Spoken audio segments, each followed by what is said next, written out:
Beredar video aparat berseragam Polri berbicara dalam bahasa Mandarin, disertai narasi polisi berbahasa Mandarin itu dipersiapkan untuk ditempatkan di Ibu Kota Negara Nusantara atau IKN.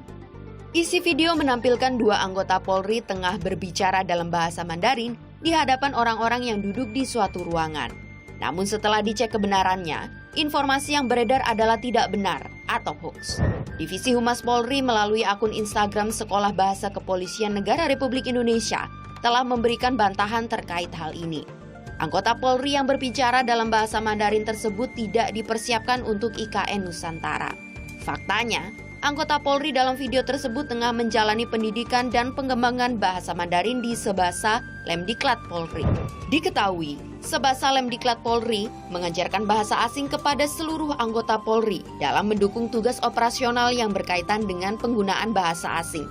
Selain bahasa Mandarin, Sebasa Polri juga memfasilitasi pembelajaran bahasa lain seperti Inggris, Perancis, Arab, Jepang, dan Korea. Jadi, video dengan narasi Polri persiapkan anggota berbahasa Mandarin untuk ditempatkan di IKN adalah tidak benar atau hoax.